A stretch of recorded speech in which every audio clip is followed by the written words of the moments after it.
Hello everyone. How do you speak in neutral English? In my previous videos, I've talked about the importance of standard neutral English, and today I'm going to be talking more about how the different postures we have when we are speaking, the different postures we hold, and how we can hold a posture for standard neutral English. Like how everyone has got a posture, like dancers adopt a different posture for a different type of dance. We adopt different speaking postures for different accents. Surprise, surprise as it may be. So I'll go through a couple of postures that we have for different accents, and I'll talk in detail about the standard neutral accent in a second. So speech is formed by moving our lips, our jaw, our tongue, meaning our oral resonators. So the way we move our oral resonators change the way we sound. It's as simple as that. So let us look at this four main ways in how we can hold our oral resonators.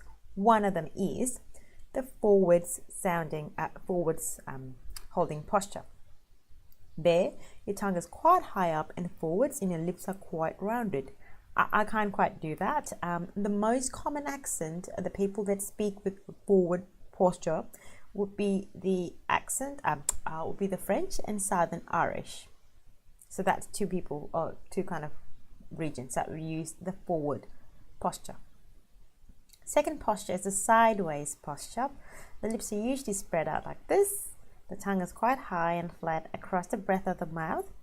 And because of the tongue is so high, there's a bit of nasality and nasal overlay on it.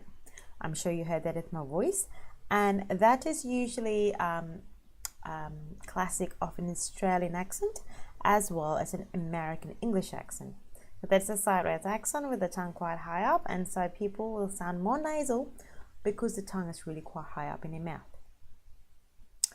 The central accent. The central accent is when the jaw is held centrally, the jaw is fairly neutral, the lips do not move as much. The continents or the countries that have similar accents like this are Mandarin and Russian. So those languages sound a bit like central, so you're not moving much of your jaw, much of your tongue, or much of your lips. The holding posture I'm most interested in is this up-down posture. So that is, your jaw is pretty low, which is like down low, and your mouth is quite narrow, like an O shape, like that, literally. And your tongue is quite high and it's far back in your mouth. So your lip is quite rounded, and you're not nasal at all, unless if you have to be, unless if your speech is a nasal sound. Otherwise, it is quite a low sound. The regions and accents which have these sounds would be South African English, as well as received pronunciation, as well as standard neutral English, which is very close to received pronunciation. Okay, in the up-down position, which is what I'm going to talk about in detail, this is a position you would be adopting if you're going to be planning to be speaking in neutral English. All you have to do is drop your jaw, meaning lower it, and round your lips, and maintain a narrow space. Imagine that there's a tiny tall building maybe on your tongue or something that's pretty long. So like this. You can practice that by holding the posture. And when you look at it this way, an accent is a discrete set of sounds which are produced in your posture, and you follow a speech melody. So if you are thinking of adopting a different speaking manner, a different accent, you want to adopt that posture. So if you're thinking of adopting a neutral accent posture, then you want to be looking at an up-down posture. Now the human brain is quite exciting. We think in ways, we think with feelings as well, the way how things feel, how our mouth feels to us when we are speaking. So you want to look at how you're holding your mouth and how it feels.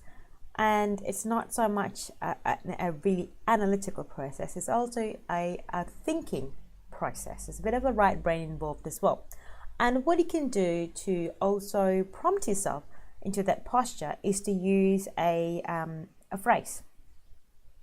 I've got a phrase that I usually kind of use to get into the standard neutral English posture, and it's what, old chap.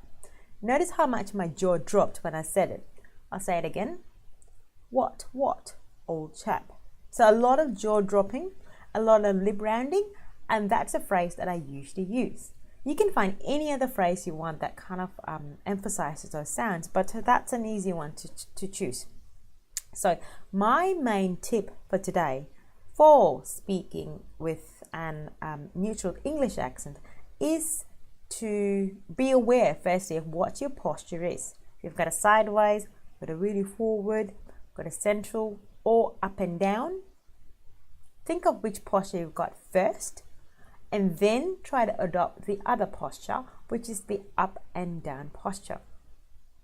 And then while you're doing that, think of a couple of phrases you want to think of to get you speaking in an up and down manner or in a standard neutral English. Let me know if you've got any thoughts, if you want me to demonstrate them more, and I'm more than happy to do that. See you in the next video. Bye.